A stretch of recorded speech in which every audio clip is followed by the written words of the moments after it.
describe him to me. And Muslim, look at the description of your Rasul. And for some, this would be the first time you hear what your Prophet looked like. I saw a man of striking appearance. ظاهر الوضاء أبلج الوجه, radiant face, حسن الخلق, beautifully created. لم تعبه السجلة, his belly wasn't protruding. ولم تزر به السعلة, nor was his head disproportionate and small. وسيم قسيم, proportionate and delicate, finely made, a specimen of a creation. في عينيه دعج, and his eyes there was a contrast.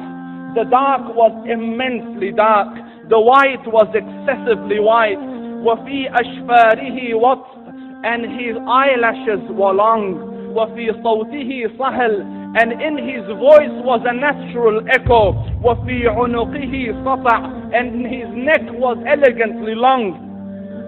وفي لحيته كثافة, his beard was full and thick. أزج أقرن, his eyebrows were arched, but they were not joined. It was separated. In صمت فعليه الوقار, when he was silent, dignity covered him. وإن تكلم سماه وعلاه البهاء, and when he spoke, it was audible and clear, almost commanding and overtaking. أجمل الناس وأبهاهم من بعيد, from afar the most striking and outstanding in appearance. وأحسنهم وأجملهم من قريب, and when he came near, the best of them and the most handsome of them in closeness.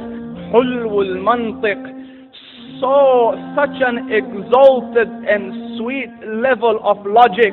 Like when he used to speak, it was so coherently logical, it was smooth and easy to understand. فصل لا نزر ولا هزر, he was to the point, not excessive, nor too short. كأن منطقه خرزات نظم يتحدرن, his logic, his utterances, his words were like jewels coming out of a necklace, calculated, polished, one after the other. It would flow magically. ربعة, he was medium in height. Your eyes didn't have to strain to look up at him, nor was it tedious to look down at him. He was a comfortable sight to look at. له رفقاء يحفون به, he had friends. The people that were with him, they were working around him to try to serve and protect him. إن قال سمعوا لقوله, when he used to say something, they used to hearken to what he used to say. وإن أمر تبادروا إلى أمره, when he commanded, they used to compete to fulfill the command. This is Muhammad Rasulullah. This is Muhammad Rasulullah. Anas ibn Malik says, he says, I came out one night, I came out one night, it was the full moon night.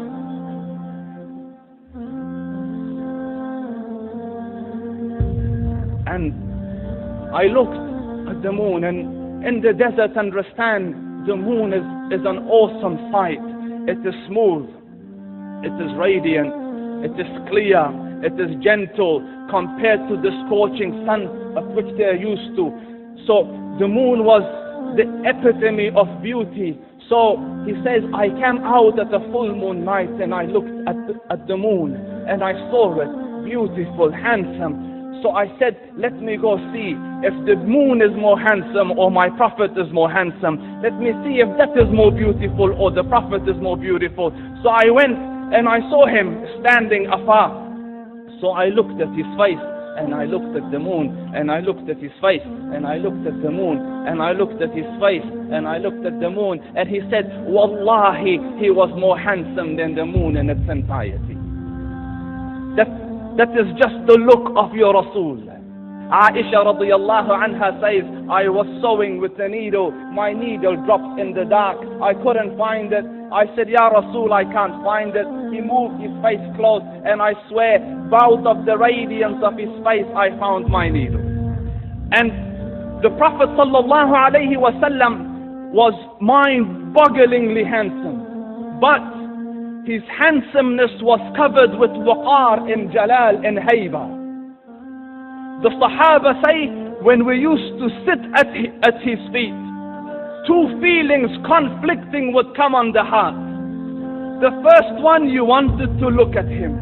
You wanted to behold the majesty of his face. And when you wanted to look up, shyness used to overtake you, so you used to look down. Amr ibn al-As says, I sat with him many times, but if you ask me to describe his face, I can't describe it. I wouldn't be able to look up to him ijlalan wa ta'zeeman. I couldn't look up at him. And that is why he didn't have the problems that Yusuf alayhi salam had. Because it was difficult to penetrate the awe and the splendor of the Rasul.